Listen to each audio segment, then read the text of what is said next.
30 पन्नों का निष्कर्ष क्या था दोस्तों? इन 30 पन्नों का निष्कर्ष था Nehru is wrong, Jinnah is right. कि जो नेहरू था वो गलत था और जिन्ना था जो सही था।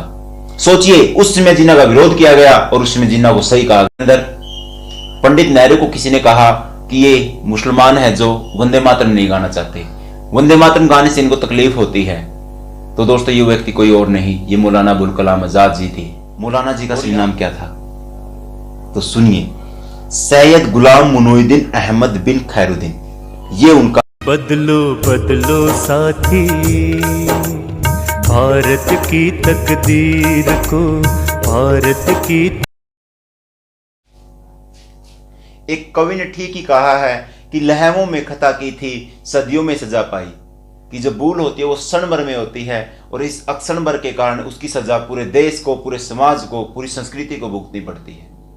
जी हाँ दोस्तों, आज मैं एक ऐसी ही भूल के बारे में बात करूंगा जिस भूल के कारण हमारे राष्ट्र को बहुत ज्यादा नुकसान हुआ है, जिस भूल के कारण हमारी शिक्षा व्यवस्था को बहुत ज्यादा नुकसान हुआ है।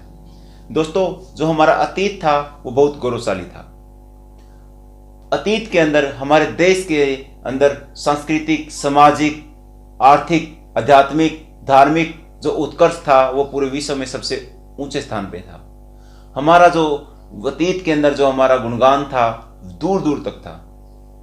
दोस्तों, अतीत में हमारा राष्ट्र महान था, लेकिन हमारे पूर्वजों के द्वारा या कहीं हमारे महापुरुषों के द्वारा जो पुरुषार्थ किया गया, जिस कारण आज जो संस्कृति हमारे पास बची हुई है, जो हमारे पास धन बचा हुआ है, उसके पीछे सारा सामर्थ्य, सारा पुरुषार्थ हमारे महापुरुषों का ही है। लेकिन दोस्तों, क्या आपको पता है, इसी बीच बहुत से लोगों द्वारा हमारे राष्ट्र को आहत करने के लिए, राष्ट्र को तोड़ने के लिए, हमारी एकता और अखंडता को नुकसान पहुंचाने के लिए बहुत से प्रयास किए गए। उन सब चुनौतियों से गुजरते हुए हमारा राष्ट्र आज भी ज्यों का त्यों खड़ा है।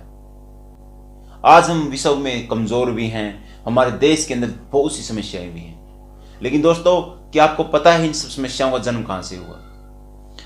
कुछ भूलें हमारी लाखों वर्षों पहले हुई, कुछ हमारी भूलें हजारों वर्षों पहले हुई और कुछ हमारे पूर्वजों द्वारा कुछ सैकड़ों वर्षों। दोस्तों, 15 अगस्त 1947 को देश आजाद हो गया, अंग्रेज चले गए, लेकिन व्यवस्था ज्यों की त्यों रह गई।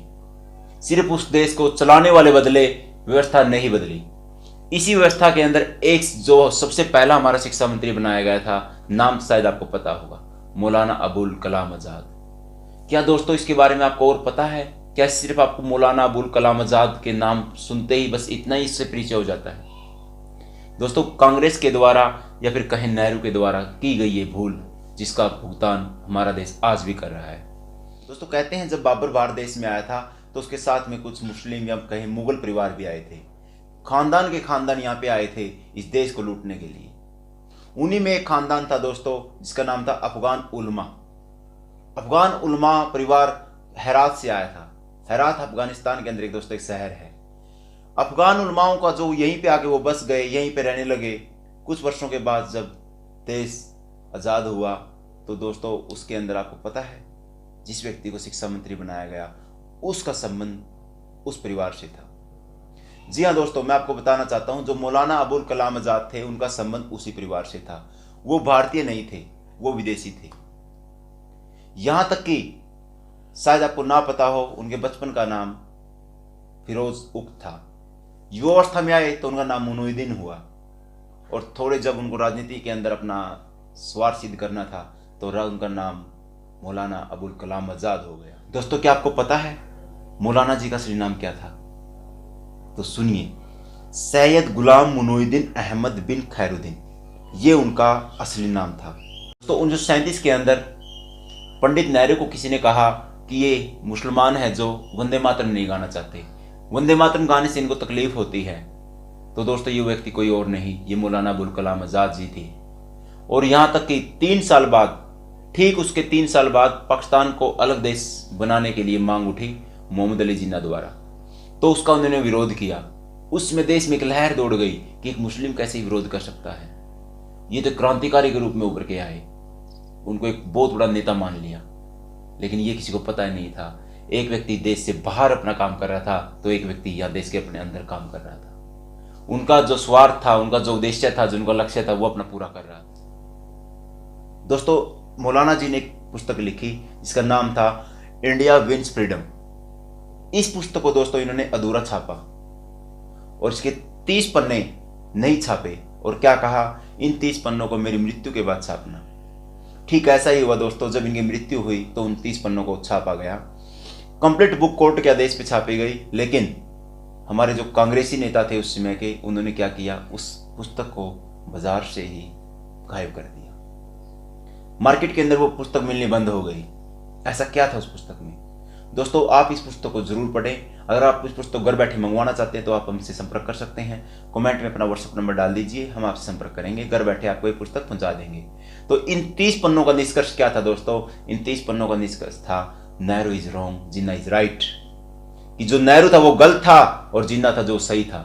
सोचिए, उस समय जिन्ना का विरोध किया गया और उस समय जिन्ना को सही कहा गया, तो कहीं ना कहीं लक्ष्य उद्देश्य बहुत पुराना था। बहुत पहले से एक सपना लेके चल रहे थे और जिस सपने को पूरा होने के बाद उन्होंने उस चीज को बयां कर दिया।